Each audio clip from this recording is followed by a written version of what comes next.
A doctor who went back and forth between practicing in Iowa and Sudan has been killed, stabbed to death in front of his parents, wife, and 2 children when trying to escape the unrest in Sudan.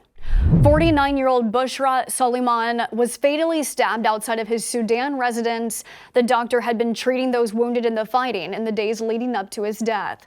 Dr. Sulieman was in Sudan to train other doctors, a professor at the University of Khartoum.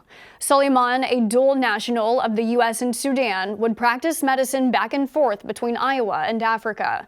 He is the second known American to die in the midst of Sudan's upheaval. The doctor is among hundreds of lives lost in Sudan in recent weeks amid fighting between 2 military commanders in the African nation. As the U.S. government works to evacuate private Americans, the United Nations is now warning of a massive refugee crisis as the 2 generals continue to battle over the region. Hundreds of thousands of people have already been displaced due to the violence. The UN says 800,000 more could flee Sudan if the fighting continues. This would put more strain on neighboring countries already taking in hundreds of thousands of people.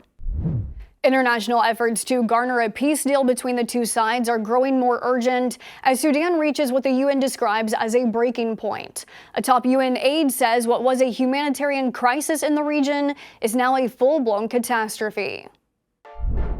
What sets Straight Arrow News apart from the other guys? Well, for one, we're on a mission to serve you, not an agenda. So for factual, trustworthy reporting, head to straightarrownews.com.